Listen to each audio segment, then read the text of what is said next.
pregnancy is very difficult for you to trust people. You know what I mean? You a lot of times get a lot of trust issue.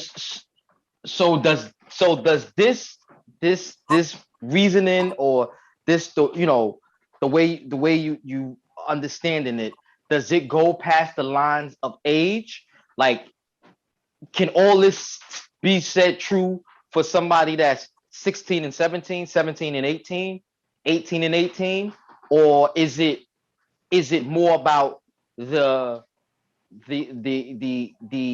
the age advantage that they have? Well, if I'm 16 or 17, or the person, me and somebody 16 and 16, and you're forcing yourself on me, and when I'm telling you no, you Well, yeah, know, that's rape. That's pure rape. I mean, yeah. Or it I could mean, be like sexual, you just extreme you just sexual you assault. just engaging in sexual activity a little bit ahead of the curve of, when you really can all understand it and take it in. Does it matter if it's a different age, or does that part is the most important part?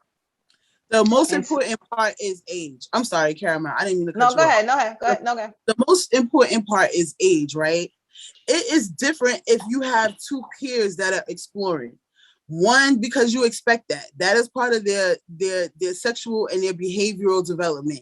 So if I'm Evolution. 12, Mm-hmm. yeah, emotional development. So if I'm 12, if I'm a 12-year-old female, I might think that I like girls and I might like boys. And in order to think that, I might have kissed, like one of my classmates, that's a girl, and I might have kissed one of my classmates, that's a boy. In which case, those are both agreements that I did.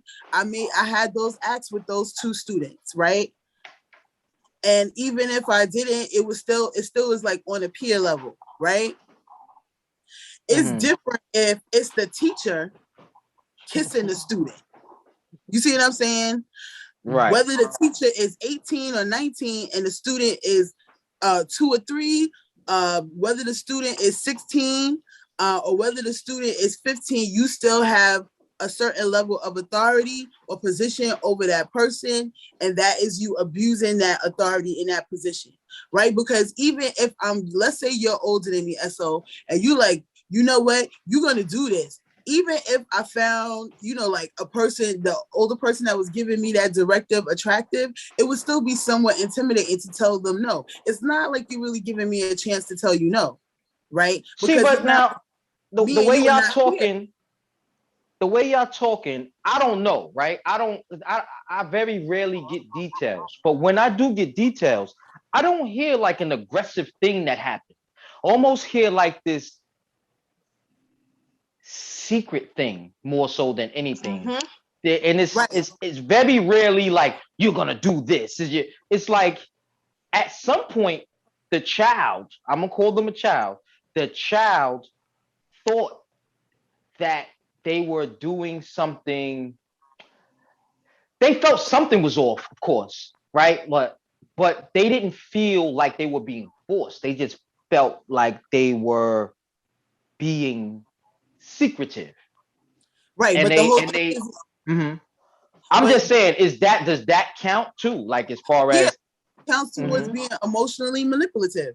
You know what I'm saying? Some people like to make it a game, like, ooh, we're gonna play this game. Let's take off our clothes and play hide and seek. And Right, you be like, wait a right, minute, right. I ain't never took off my clothes to play hide and seek, but this my uncle or this is my aunt and I trust her. Because sometimes it doesn't always have to be an uncle with a young female. Sometimes it's older females that will molest younger females as well. So it'll be like, Yes. girl, Right. you never have to do this before, Yes, I but heard about that I too. trust Yeah. this adult. So you know what? I'm gonna do it. But and especially if you go into school, anybody in kindergarten, and when we teach you about your body, and you always know you never let anybody touch you in certain places. You never take off your clothes. Kids are not stupid to a certain extent. You know when something is off, but because they're young and their full mind is not developed enough, they're still gonna go with, okay, this might not be right, but I trust this person. So they'll always go with trust over something that they don't feel what's right because they're always conditioned to trust the adult. Right, So right. because the Is it condition, violating of the trust? Right. Yeah, there you go. that's what it is. Because the condition of trusty adult, you just violated the trust. You took your power away, and they're still gonna do whatever you wanted them to do. You see what I'm saying? Yeah, So yeah, it's not right. for sure, for sure, for sure. Mhm. Okay. All right. Yep. Exactly. Yeah. Mhm. It's a touchy Yeah. subject. I'm It telling is you. touchy. What else is going on in the world? Is there anything that you wanted to touch on, Caramel? No, not really. Not really. Not really. Nothing too not no. Okay, there's like I had caught you up on some stuff when we was in the shop, but I didn't get a chance to catch up Esso because he didn't get a chance to come by. But there was some things I left out of the R. Kelly trial. Okay. Okay. The first thing I left out was there was a young lady under the boxing ring. R. Kelly had a garage that was separated from his house. And in his garage, he had a boxing ring. And one of the young ladies, I believe she's Jane Doe number 6, she was kept chained by her foot under the boxing ring. Matter of fact, it's the same Jane Doe that had the feces smeared on her face and had to eat a piece of it. And boy, I had a very dynamic conversation with one of our viewers over the weekend. And I'm going to tell you, his views are very very debatable. We're gonna have him on here as a guest one day, okay? But yeah, it was very interesting. But yeah, so pretty What was much his take? Mm-hmm. his take was he couldn't believe that R. Kelly really had somebody smear feces, and he think the girl is lying. He think that somebody paid off the girl. And she's lying about having the feces smeared and having to eat it because he doesn't understand why anybody would do something like that. But pretty much what I told him is that if you can emotionally break somebody down, you can break somebody. You know, people don't think it's possible, but you can. They did it to people during slavery. If you break somebody's mind, the rest will follow. You know, and again, it's kind of like, you know, it almost ties into what we were talking about with molestation, right? He's like years older than these women. He knows how to like really sift and find the ones that are really broken and damaged, that have daddy issues, right?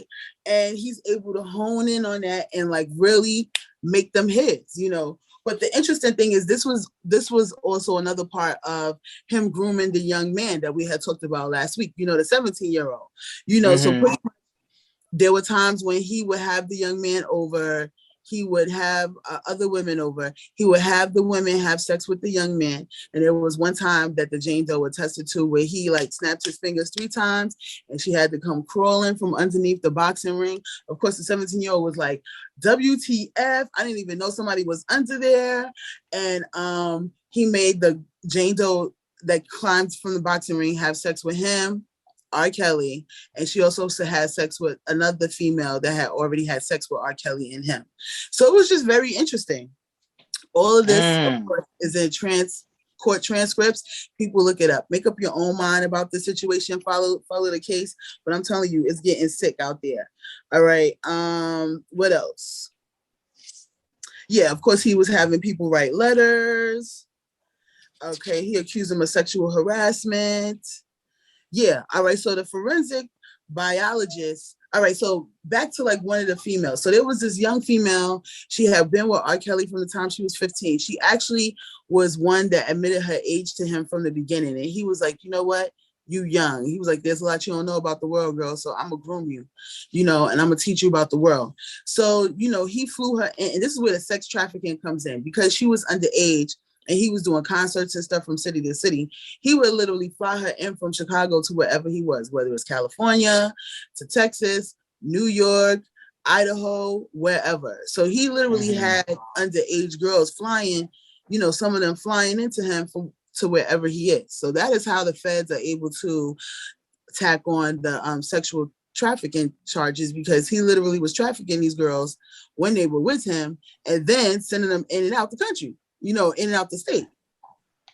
But in addition to that. So she was called into court, but she was called in reluctantly. Her name is Alexis. She did not really want to be called in. You could tell that she still has ties with R. Kelly, and she was answering the questions, but then, you know, she couldn't remember a lot of stuff. She's now 31 years old, right? The first time she met him, she was in Jacksonville, Florida at one of his concerts, where she disclosed his age and her age and everything like that. So she had been with him on the road. She'd been with him backstage. You know, she even invited him friends. You know, she'd been to the mall. He bought her things at the mall. What she said is that they were platonic friends. And then when they were like, well, what age did you all start having sex? She was like, oh, I don't remember. Then she was like, well, what age did, you know, he start flying you to different places to meet him? She was just like, I don't remember, like that. So she was, you know, she still is on R. Kelly's side. And while the trial was going on inside, one of the R. Kelly supporters was getting arrested outside. Now, R. Kelly, the male R. Kelly supporter, allegedly was sexually harassing another R. Kelly supporter, female. We're gonna call her female number one. What? And then a third R. Kelly female supporter, female number two, called the police on R. Kelly supporter number one, which was a male. So it was just like, what in the hell is going on here? So he was getting arrested talking about, I still want you to free R. Kelly. It was just the most craziest thing. I was just like, this is madness. Then you have another lady. She was turning 50 years old, okay? So she shows up, because apparently there's only like 10 seats available to the public. So she shows up so these people show up at 2:00 in the morning now. 2:00 in the morning to line up for 8 a.m. court. So she was there at 2 a.m., lined up. She had on her tiara because she wanted to spend her birthday with the king of R&B, all right? Got into one of the seats and then fell asleep. They had to wake her up. What, before the court case started? No, she fell asleep in court.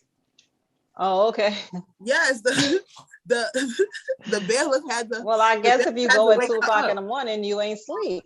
Listen, I mean, she was talking about when the bailiff woke her up, she was like, she apologized for falling asleep, and she was just like, anything she could do to be here, to be closer to the king of R&B for her birthday. I was like, really? This is what you want to do for your birthday? Deep. That was deep. Yeah, there's different people in the world. That's all you gotta say. That's a fact.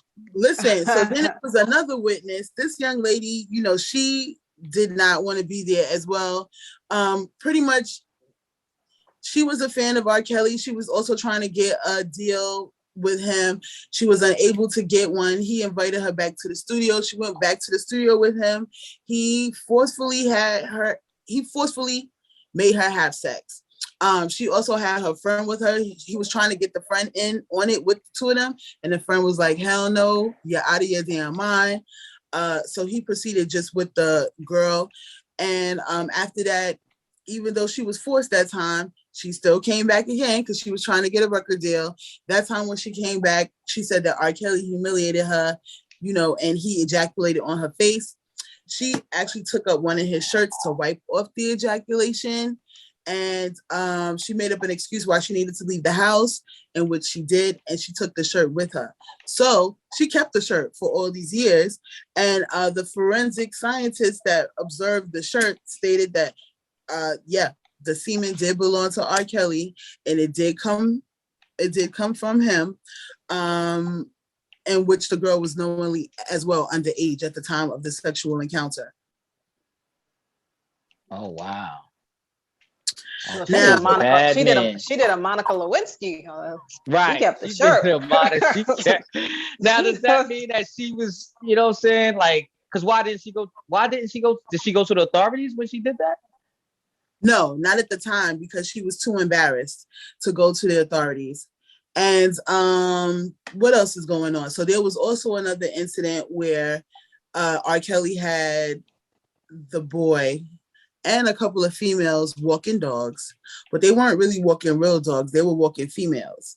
in collars on all fours all around his property. And apparently he had a relationship with, one of the girls. Her name is Azriel, but Azriel has a brother.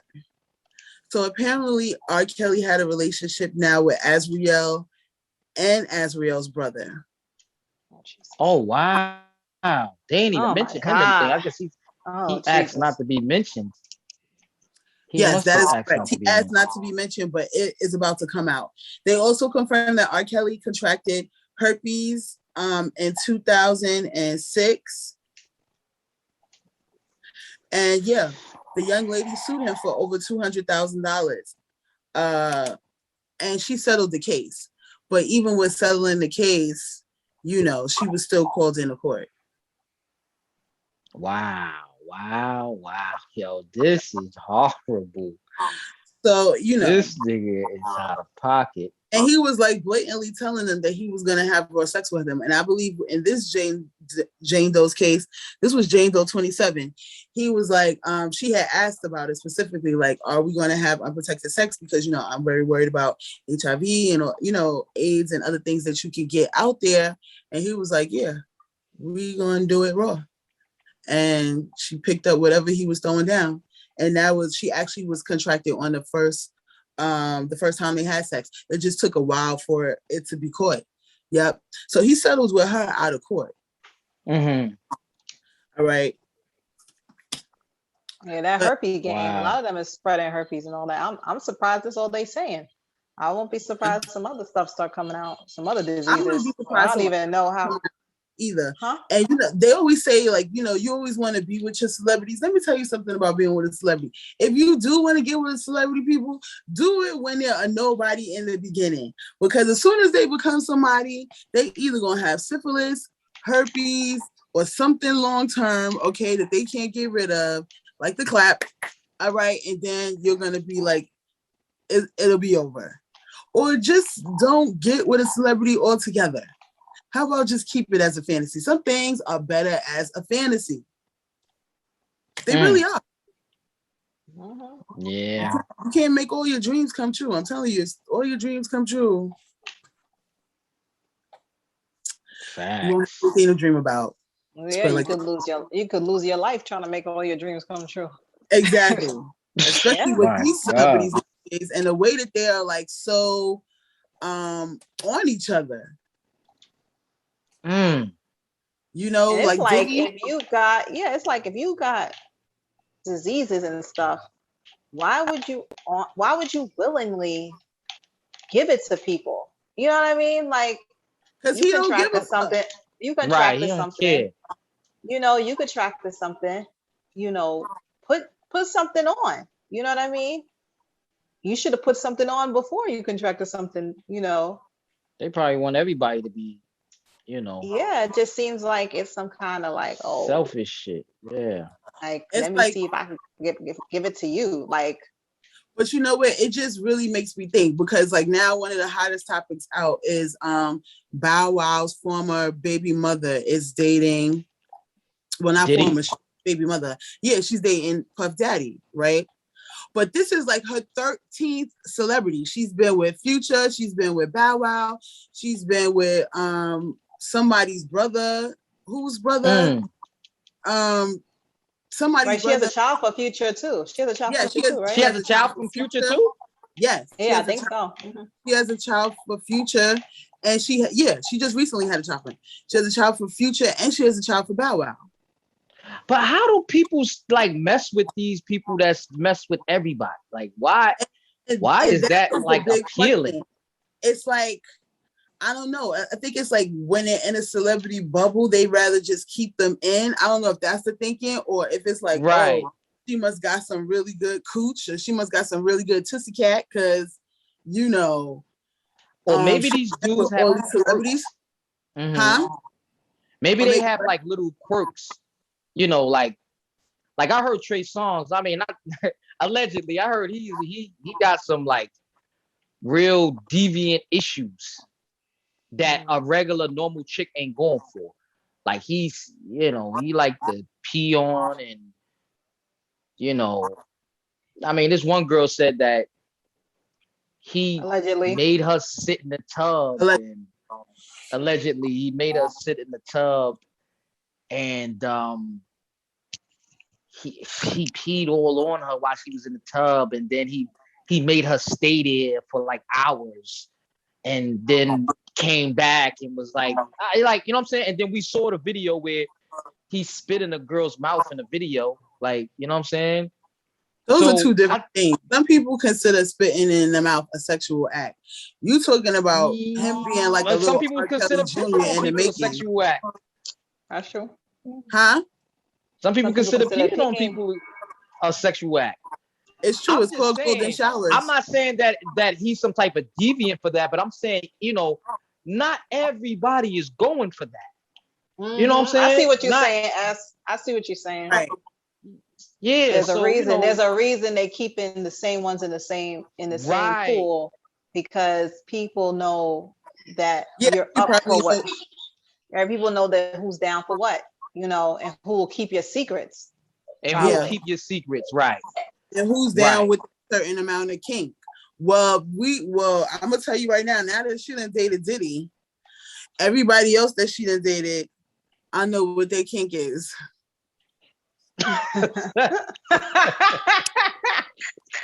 Because sometimes all you gotta do is leave a trail and it will tell. Okay?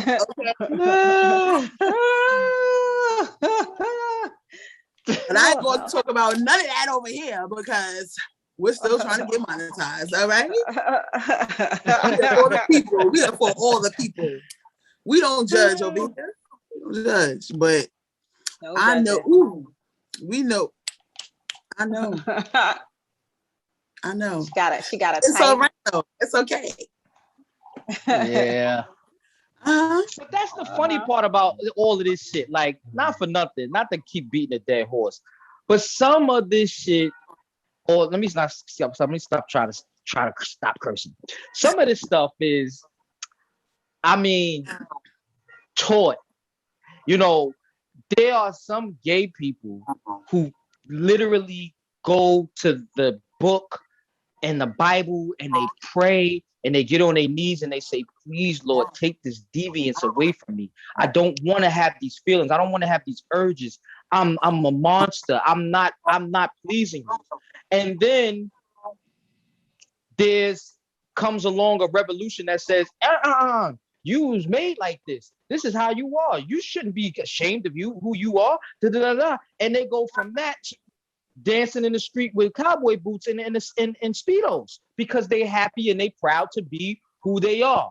And my thing is, I wonder if how people perceive things sometimes is just a matter of taught, a matter of acceptance of a certain behavior. Because you can go from feeling ashamed about something to feeling liberated that you have this unique perspective or different, you know what I'm saying, than other people's views or experiences. And you know, I just think that sometimes we can, as a society, get caught up in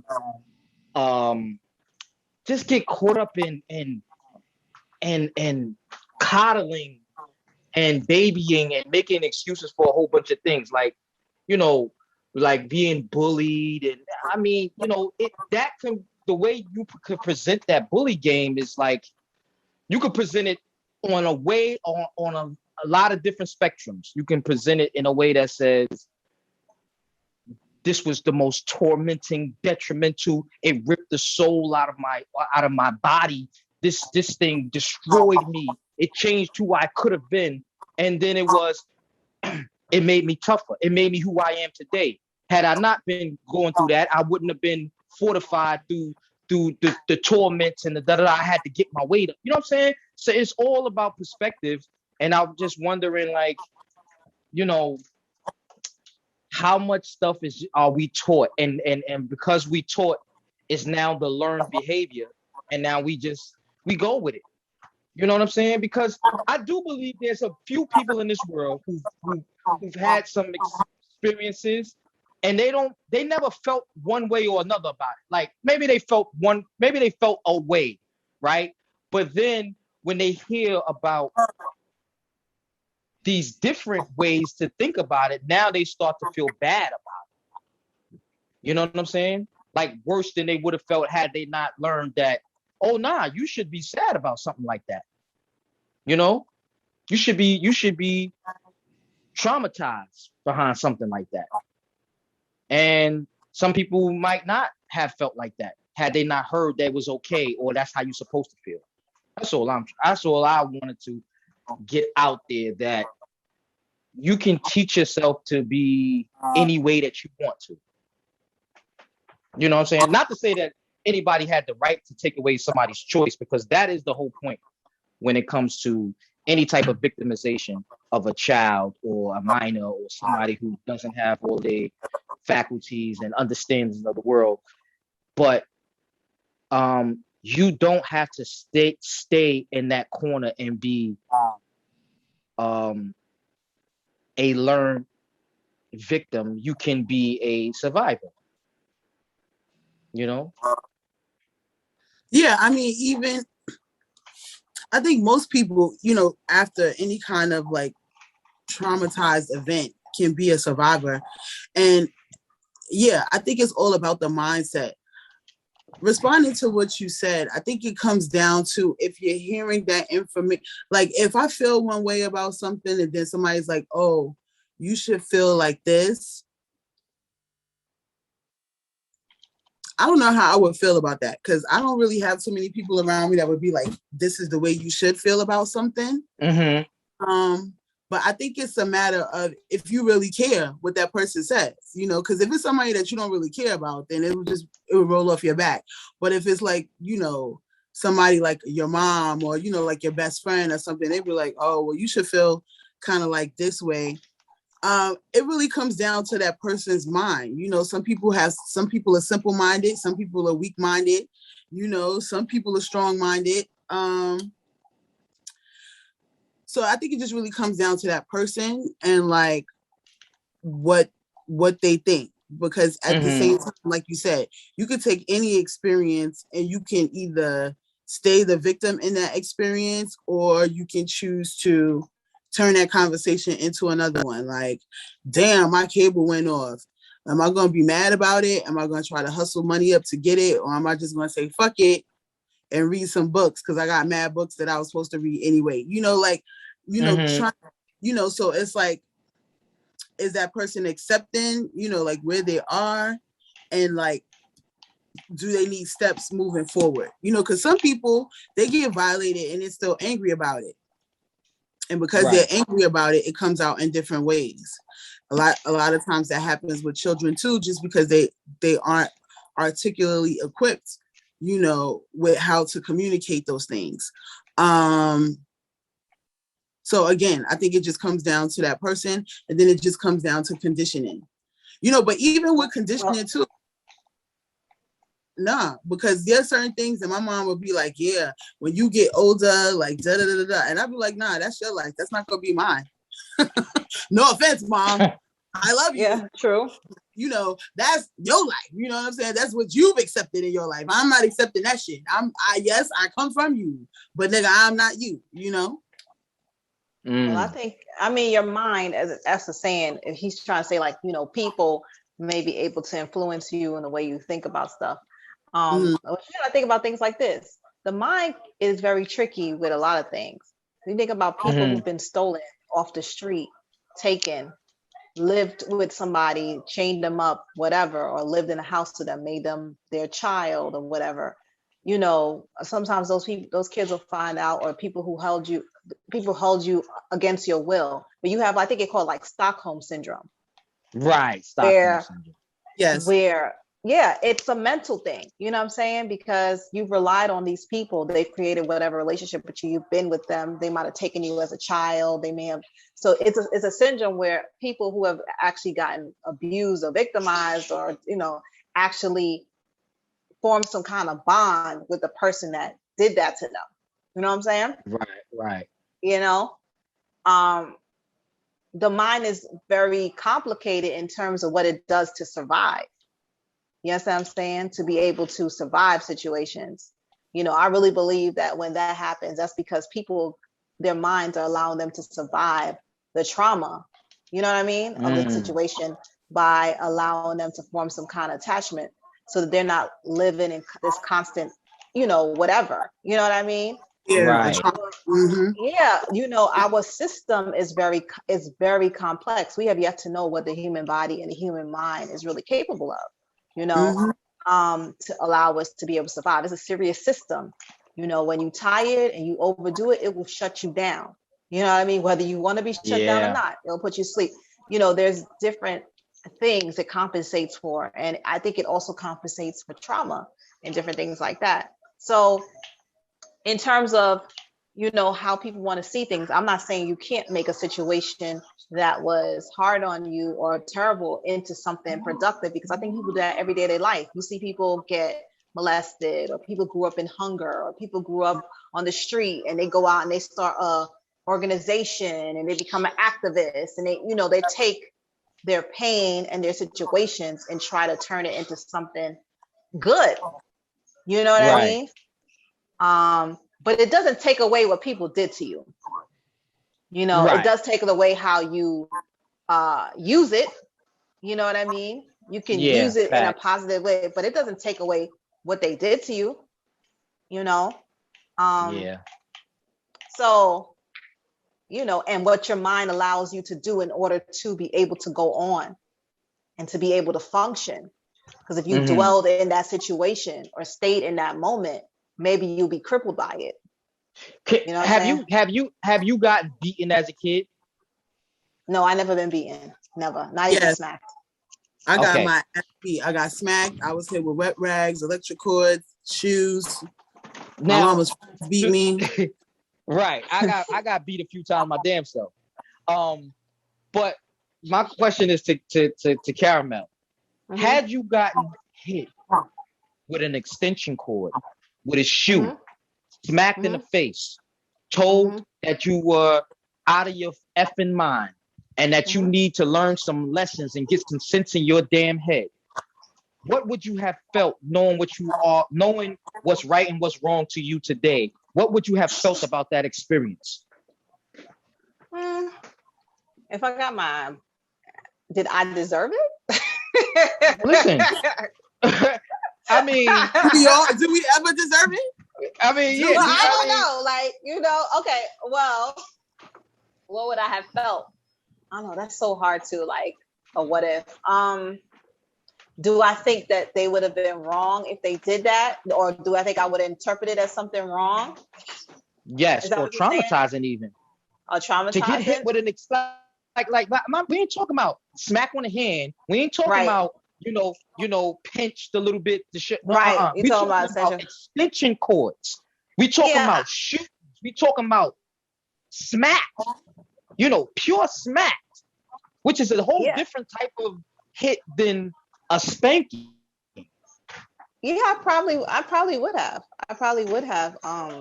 It may have traumatized me, depending on how they beat me, what they did. It definitely could have traumatized me. I mean, I remember one time a friend of mine was playing around. I wasn't playing, and they hit me by mistake. They didn't do it on purpose. They hit me by mistake in my eye.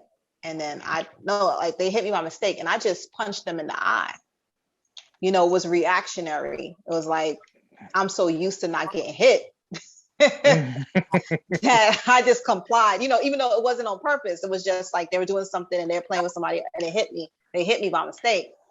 But I hit them, I punched them in the face, in the eye. So I'm thinking I might not have been so okay with being beat.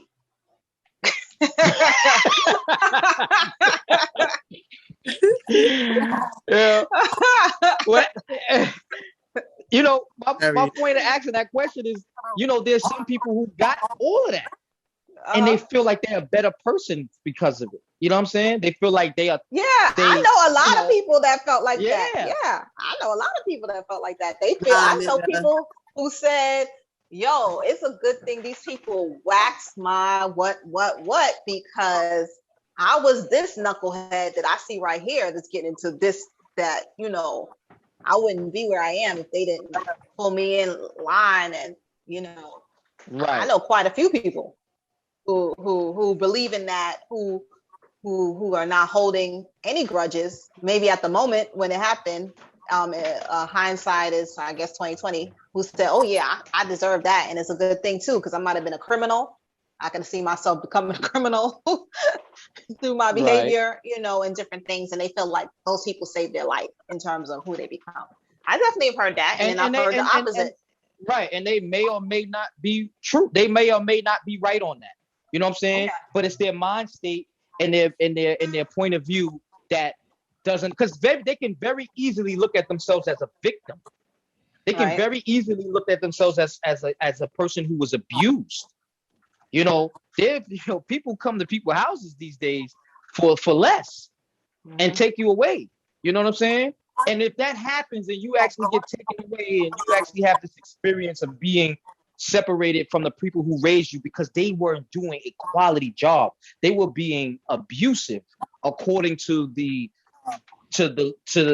whoever lays out the law. According to that, they were being abusive. You might grow up and say, I was abused. And you might feel different about yourself. You might feel little about yourself as opposed to having a different mentality that says, I was made straight by this. This is what I needed to straighten myself up. And I would do it to my kids. And you know what I'm saying? Now that extension cord though, but that's crazy.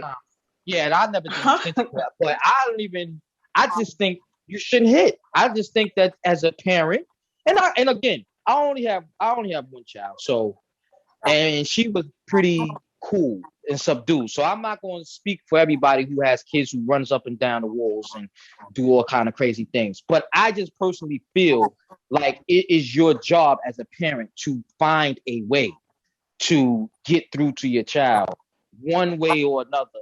And if you can't, you cannot let your frustrations lead you to put your hands on and physically impose your will on somebody because they're smaller. You know what I'm saying? I just don't think it's fair or right. Now, I've hit my child twice, and both times I was very conscious and cognizant of what I was doing. One time she was doing something where she was like, it was in junior high school, and there was some drinks and stuff involved, and I just didn't want that to be what it was going to be. And I really wrestled with the idea of, well, maybe I can just have the Cosby talk. You know what I'm saying? Mm-hmm. But I decided to use a fear tactic, and it wasn't like a beating or nothing, but it was definitely a response that was like, this is not how I respond as a parent. But I decided to use that particular approach in that instance because I wanted to basically put a fork in the road that went one direction instead of another direction. And to this day, I don't even know if that was the right decision. Take this off. It's past your bedtime. Well, I mean, we can still hear you. You just facts. Oh shit. What time is it anyway? Yo, it's way back. Nah, but wait, I wanted to say something though. Okay. First of all, I don't know which way you was getting beat, but my mother, she liked to play mind games. She was a psychology major in college. So what she would do is, I would definitely get my ass beat, but she would have a conversation with me why I was getting my ass beat. So I knew why I was getting my beat. And that didn't make it any better. It actually made it worse because we had the conversation beforehand. So it was like always anticipating, and then you had to get your ass beat. And then I still had a punishment.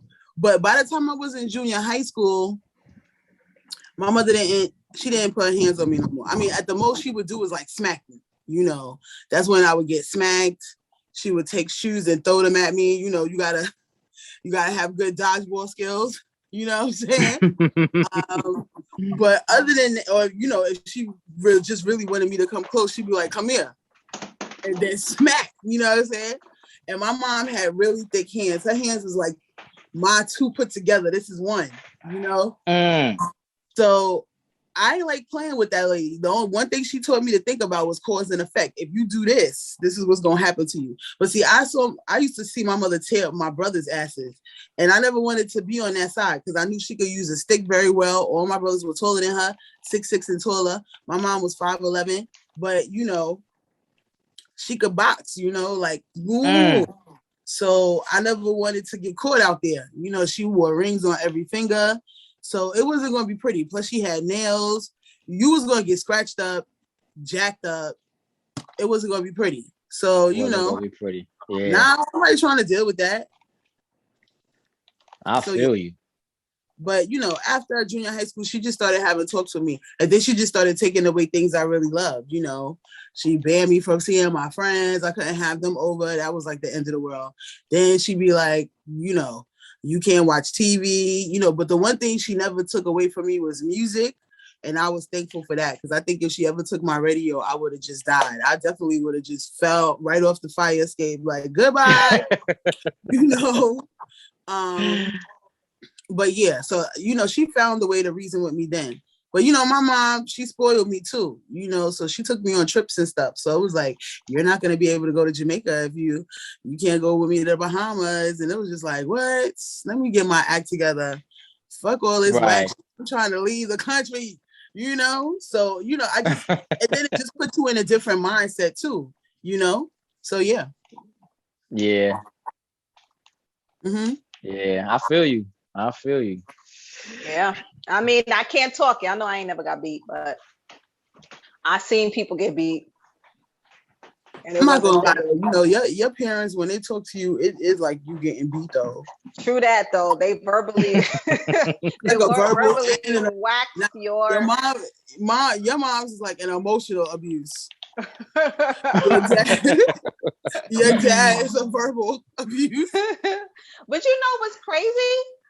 Like, so that's true, but they never really did that to me.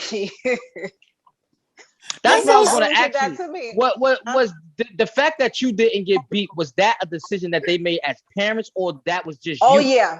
Oh yeah, they made that as parents. Okay, so your brother didn't get beat either. Well, he got caught out there. They had to renege on their situation. So he had to get a couple of beatings, you know. But I think he's gotten 3 beatings in his. He only got 3 beatings in his life, or 2.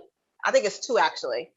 And one was, and my dad had to really think about it because, you know, he never wanted to really hit us. He didn't even hit us. He didn't even like pluck us or nothing. It wasn't even nothing.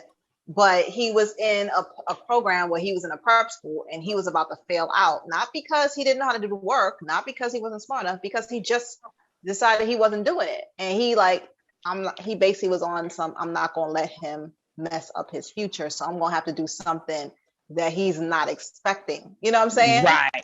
To really, you know, and it wasn't no all out, haul out, whatever. You know, that the belt must have swung maybe like 2 or 3 times, whatever, hit you 4 times. But you know, when you ain't used to getting no beating. Yeah, when you don't get hit, and one hit is effective as 30. Because by the time by the time you get hit, you know, after a while, when you get hit as a kid, you don't even give them the satisfaction of crying no more. You over it. Right. So it was really like he didn't even think it was. I mean, I think he started screaming and hollering before he got even next to him because he just seeing him with the belt. Like what? What is this? What is never this? happened. What are you doing? You know what I'm saying? It's like, and another time, it was like, and it worked because it was just so. I think it was so unusual. He was in so much shock over it. And I think he realized too, if my dad did that, knowing his ideology, knowing how he's raised us, he must be very serious about this. But he must be very serious about it, and this is a serious situation. I need to get my act together. So I guess because he never got beat, when he did get 1 or 2 or 3 lashes and whatever the belt came for him, it made an impression on him. And the next time, it was just somebody lied on him and he got beat. Like my mother beat him, like, you know, an adult said something that he didn't do it.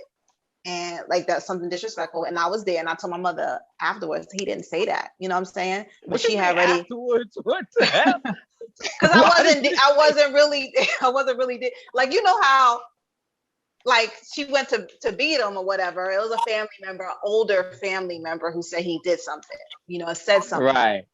I wasn't with them when the person said it, in terms of telling her. So by the time I got to, and I wasn't there, I wasn't like in the room or wherever they were when she decided to go do, a couple of lashes, the same kind of thing. I came after I heard the hollering or whatever. And I was like, he didn't do that. He didn't say that. I was right there. He did not say that. And then she was like so remorseful, you know what I mean? And so sorry that she had, gave him a couple lashes, off of what,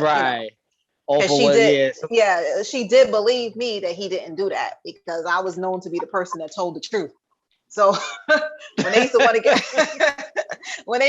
get something out of what people done did, they used to call me in the room. The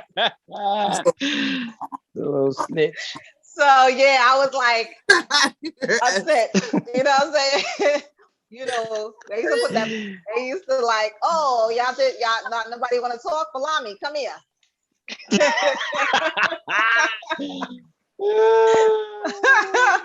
And it wasn't because I wanted to snitch on them. It was because I had to lie in order to keep their secret. I would have kept their secret and never told. But the fact that I had to lie for their secret or lie, people ask you straight up, your parent or whatever. I just could not do that. You know what I mean? Now, if there's a secret you didn't want me to tell or, whatever, I could, whatever. But, when I had to like come up with a whole lie or something to keep, I couldn't do that. I wasn't capable of that. So, so that's the only beatings that my brother got, and nobody else got beatings because my parents, my mom was severely beaten when she was little. So she is totally against beating. She was highly abused. There ain't even no two ways about it. It's crazy, some of the stuff that happened to her. And my dad grew up in the Caribbean, and my grandfather was very strict, but he wasn't a beater. He was like more of a drill sergeant. He was an army guy, and then he was a police guy. So he instilled like that army police stuff in them. He scared them, kept them in place through his tone and his form of dominance. You know what I'm saying? So I think my father has that in terms of like the tone and like, making that stuff is serious. You can't be like doing certain, like that kind of thing. So I think he infiltrated that early on. So it was like, okay, you don't even want to make him disappointed in you. My grandfather had that kind of personality, but he didn't beat. He said my grandma used to beat, and she used to like throw things and do all kinds of stuff, and he just grew up not wanting. He said it never happened to him, but all his siblings got beat. He never got beat by her. Right. But all his siblings got beat. Yeah, me and him is rocking the same. All his siblings never got beat, but he never used to like to see people get beat. He never used to like to see his like nieces and nephews get beat by his siblings. He used to always like go in and stop them and stuff like that. He's just never been one for the corporal punishment. He doesn't like it. Right. So they made, through their own personal experiences, they both had that ideology, Right. So no matter what happened, they really wasn't gonna beat you because they just couldn't bring themselves to do it, except for like what I said, those situations. Right. And that wasn't me. And I wasn't getting a lot of verbal abuse neither. I wasn't with it. I don't like to be yelled at. I don't like to be. I'm not that one. I'm used to loud people, and my father's loud, my family's loud, and they talk with a lot of like bravado and a lot of like, whatever. But I don't like to be embarrassed. I don't like to be yelled at. I don't like to be. So I make sure I kept my behind in line. Right. What I'm saying? So that's that. So no, I never beat, which means don't even think about looking to hit me or nothing. I might roll out and kill you. And don't be looking to abuse. Don't be looking to verbally abuse me neither, because I might go. I'm just not used to it. I didn't grow up with it, so I don't even have the tolerance from it from nobody. So, like nobody. Right. Yeah, I don't have the tolerance. I feel you. Well, this we way past time. We are way past our time as usual. Yeah. But So this when we was a gonna good start this might morning need to- thing? Huh? Oh, my bag. We still on the show. I'm sorry. What you say? Yo, Kill, you might want to chop this up into more than one thing. I'm definitely gonna have to do that. Y'all have a good night. Please don't forget to like, subscribe, and share. And let me put in the just go on comments. ahead. Oh yeah, and comment. Please tell us I your. respond to comments. No, he don't. I will. I will. Address it to me, and I will definitely respond. He will. He's not even subscribed to his own channel. All right. Y'all have a good night. Hey yo, what's up, Brooklynites? Thanks for watching another episode of We Brooklyn. Check us out every Thursday when new episodes drop. Peace.